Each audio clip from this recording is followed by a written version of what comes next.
What's up, everybody? Rob here from Kyloe, new regional sales manager of product over here. With me, I have the incredible Lauren Miller, who is the marketing manager. That's right. I got that right. There's directors and there's managers, and it's all quite British. But I'll get it eventually.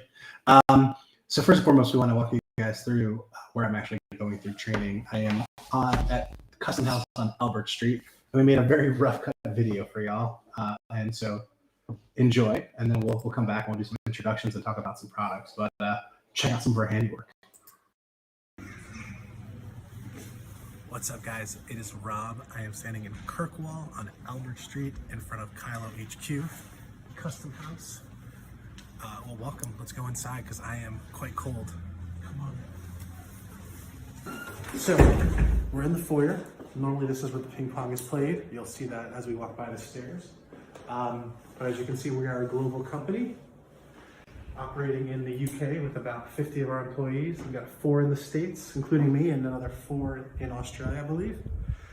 Let's keep walking and check out this space. As you can see, these floors are probably older than all of us combined. We occupied all the floors of Custom House. Lots of swag by the fabulous Lauren Miller and team. All right, guys, well, welcome to Custom House again. This place was built in 1864. The actual original building ended where the wood is. You can see some pretty solid back walls. It is quite cold up here. And as you come a little bit deeper, come on in. You know, we are named after a cow, so we have lots of clever names, as the Scottish tend to do. And as we continue back there, you can see the space was a store at one point. And it goes pretty far back. We got the kitchen. We're actually making way for the Christmas tree, which I'm pretty excited about coming up here. And then you have the marketing and the accounting team first, a little bit of dev, and then at the very back you have the sales and customer success team, which is the most important part of any business, right? Let's be honest, we are the coolest. So let's go take a quick look back there and see what's going on. All right, so as we recorded that, the Christmas tree wasn't up. It is up now. So timing is everything in comedy. So with me, I'm going to have Lauren. Lauren, why don't you give a quick intro to yourself, what you do at Kyloe, and what Kyloe is all about, Sure. What the business is all about. Okay, so I'm marketing manager at Kyloe, responsible for all of our global marketing plans. We are a Bullhorn marketplace partner. We help clients get the most out of their Bullhorn systems, and we do that through building products and also providing services to get people up and running on their new platforms. And that is exciting. So I'm going to be on the product side. So my name is Rob Mann. Like I said, I'm the regional sales manager here. Also host the podcast, also host LinkedIn Lives.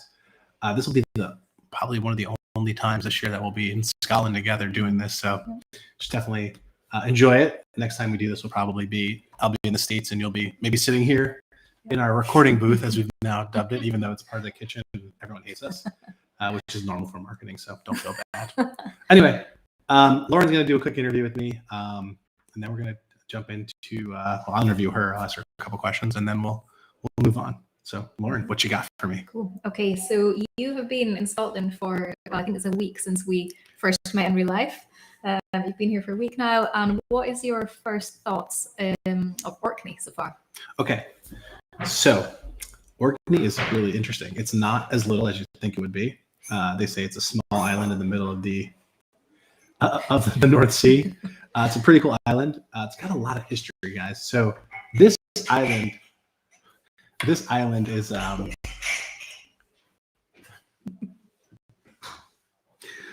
anyway. It's got a lot of history. So there's a huge amount of Neolithic, like all kinds of things going on. There's a Neolithic village. There's like stones that are older than Stonehenge, which I saw. I have the picture, but it's not going to look really good, so I'm not going to share it. I'll share it on the post afterwards. But really cool history. As a history nerd, I'm super excited. I learned a lot about whiskey and what heather is versus peat versus how to make whiskey. And I've drank some very expensive whiskey since being here, Lauren. Yeah. And I know there's no E at the end of the word, guys. Also, if you're watching this in the States, we call it Scotch, which is single malt whiskey. So anyway, but that's my favorite so far. Good, excellent. And what's been a highlight of your trip? other than Scarborough and other than the whiskey tasting. Other than the whiskey tasting. Yeah. So my favorite so far has definitely been actually coming into Kirkwall, which is where we're based, and been walking around the town. There's a 1,000-year-old. How old is St. Magnus's Cathedral? It's old. It's 2,000 years, 1,000 years. There's an old St. Magnus Cathedral. Really cool. I haven't gone in because it's been closed every time I try to walk by. Yeah. It's really cool. So the history here is cool. The weather is also very cold, guys. I am from Florida and I don't like layers. I normally like to be in shorts and a t-shirt, and that is just not my reality right now. So okay, that's a lot of highlights then. You mentioned Scotch a few minutes ago. Any favorite foods? Any favorite drinks? Yeah. Highland Park. Highland Park. Yeah. Highland Park is the whiskey. Okay. Yeah, and they haven't taken me to Scapa yet. There's a whole thing, another distillery. So that was pretty awesome. Okay. Any food? Have you eaten anything weird or? No. I've had haggis once when I was 16. I'm not eating it again. If you don't know what haggis is, just go look it up. It's Haggis. Yeah. Okay. Cool. But Edinburgh was fun because I realized that's where J.K. Rowling wrote Harry Potter. Mm-hmm. So Edinburgh's good. Yeah. Good trip. Anyway, what else you got for me? Oh, I got to ask you questions, don't I? Yeah. That's the kick. So, you've been with Kyloe for a while. How long have you been with Kyloe now? I've been with Kyloe for almost 3 years. That's an eternity. It's a long time. I started halfway through, and we're 6 now. So, been here for half of the company's life. Well, I appreciate this. So you've seen some growth. So with all that growth, what is your favorite product to date? My favorite product has got to be, without a doubt, Kyloe Data Tools. Okay. And why is that? It gives us a huge amount of control over as a marketing person, to be able to manage and update the data that we have in our CRM is huge. I can jump in there. I used to have to get. We use Bullhorn as our CRM, so she has to use it a lot.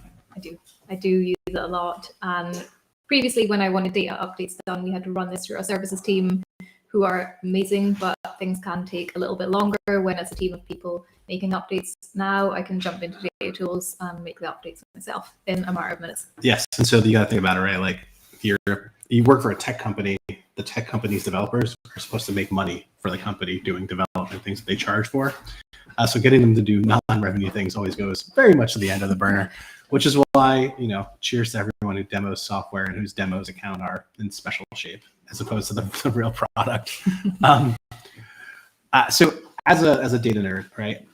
Someone who focuses on automation, what I found is that Data Tools is already more powerful. Just cleaning up some fields and looking at file attachments and looking at all the entities that Earfish or the senses of the world can't get to. So it's been incredibly interesting to see, updating file names, right? Removing from tear sheets, adding to tear sheets, like doing some really cool things that I couldn't really get to in Earfish. And just understanding the value of that, right? Because the one thing that is true throughout all Bullhorn users is that everyone uses it differently. Everyone's users do things that they're not supposed to do. We know it's true, so don't. I wanted to fire an entire team of recruiters yesterday. I was on a call listening, and I was like, I would fire everyone. No joke, because they just refused to use the system the way that it was supposed to. Lauren Jones would yell at me at that point, by the way. So thank you. And it's just been interesting to see how much more you can do and how much deeper. And it's all because, right, like the guys who built this are the guys who implement Bullhorn and know through 600-700 implementations, all the stuff that goes on that's consistent. So Kyloe's really built some interesting tools to solve that, and even a little bit deeper than Earfish. Yeah, duplicates is a huge thing we used to get from clients, and you can also remove them with Data Tools, which is hugely helpful. So you can detect and merge them.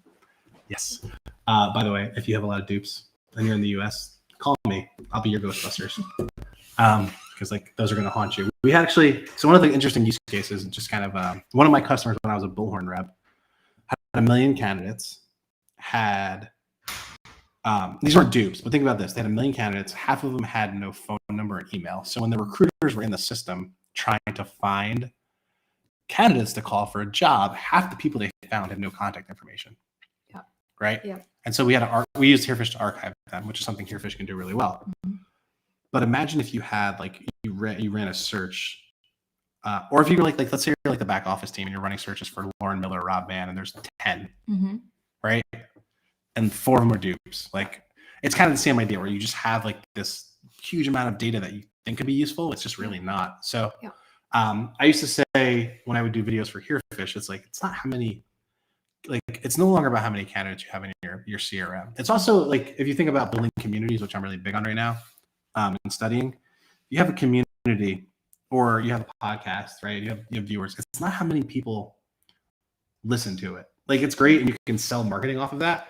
But if you can get a podcast where you have 100 listeners and 70 buy stuff or engage with you, that is tremendously more valuable than having, 1 million and maybe only a small percentage of them might take action or click on a link. So, but if you can get a really engaged group that you're talking to consistently, it is incredibly valuable. Having, Morning Brew, which I love, the newsletter has 3 million subscribers across all their newsletters. A lot of those people take action, right? Which is super cool. Mm-hmm. But imagine if they were just passive viewers, which could be your database, right? In a ATS CRM. So anyway, sorry, nerded out. That's cool. Did I just go all over the place? There's a lot of vanity numbers that people focus on, and actually instead of going deeper into the data that actually matters and can skew your reporting, it can skew your decisions. So it's really important. Yeah, I mean, data is everything about decisions. And again, please don't tell your clients how many candidates you have in your database. That's the 90s and 80s. Mm-hmm. We're in 2021, right? It's almost 2022. Almost, so engaged and active, people you can actually track their behavior are actually more valuable than, I got 1 million candidates. Great.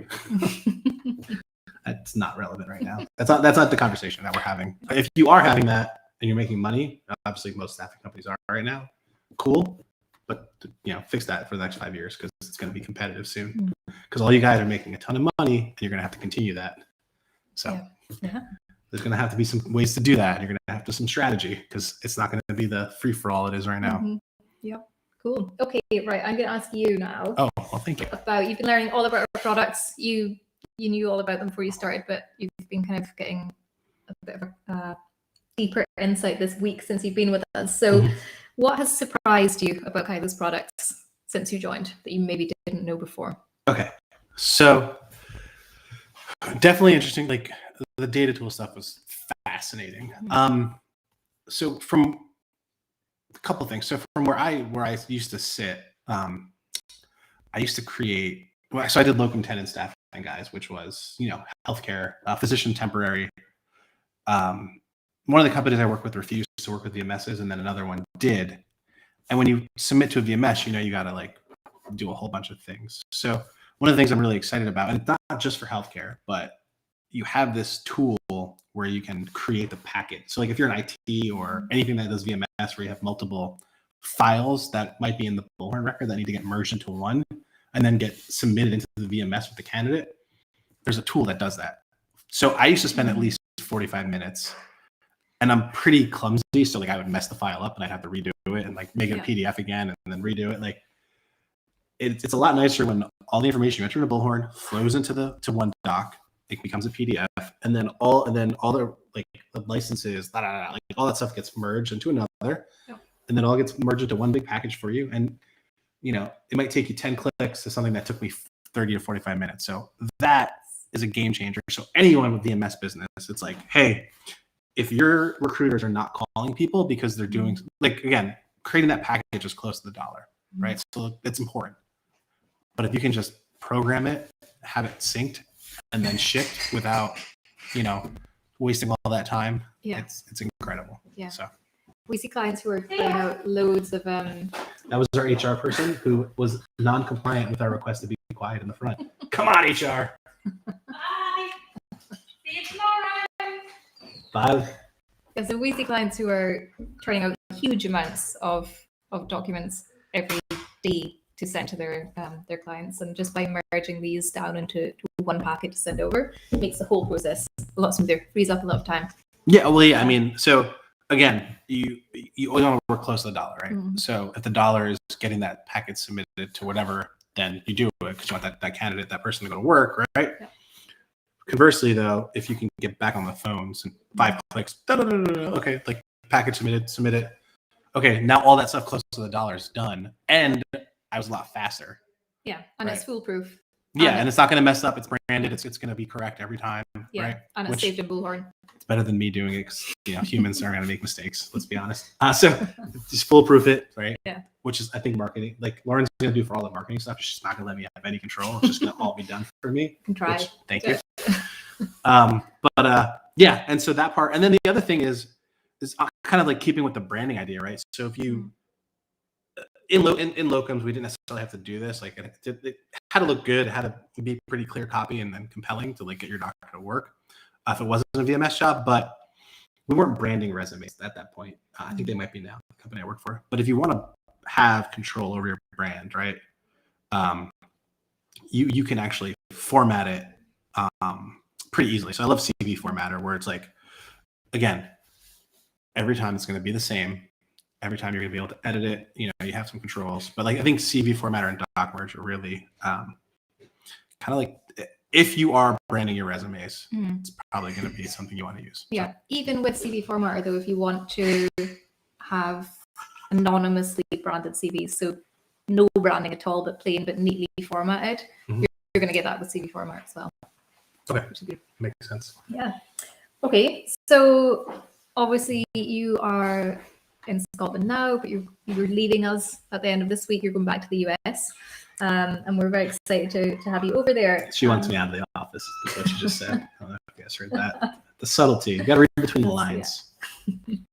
What are you excited about for the US market, specifically for Kyloe products? Yeah. So again, kind of still thinking about awesome docs, right? It's super interesting. It's like, we all know travel. By the way, I don't know if you guys saw this. Side note, it's like relevant, but side note. LinkedIn today had an article on the top right, like the trending articles. Travel nursing is blowing up in the US. So if you're doing travel nursing in the US, you knew it was blowing up already for about the last 16 months, maybe more. But thank you, LinkedIn, for catching up and all the other news outlets. I saw that and I sent it to Raymond and I was like, hey, we're a little slow, aren't we? I sent it to you too, something.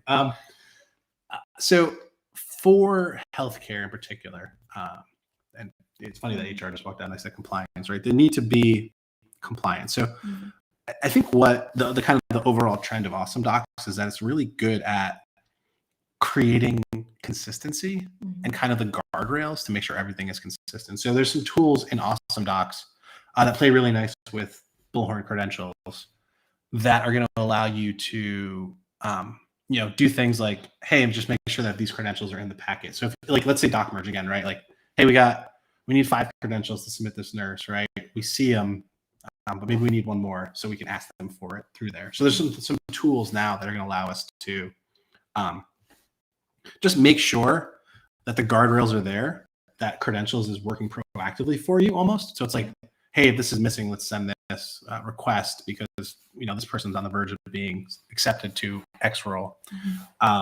It's just really exciting to have that functionality in the system and an easy way to not only request it, but get it back, get the license number back, get the expiration back into credentials, which is going to allow you to do some automation off of that to keep it up to date while it's in the system, right? So we got to stop thinking about an ETS like just like a holder of files. I think what we got to start thinking about is the ATS as an engine.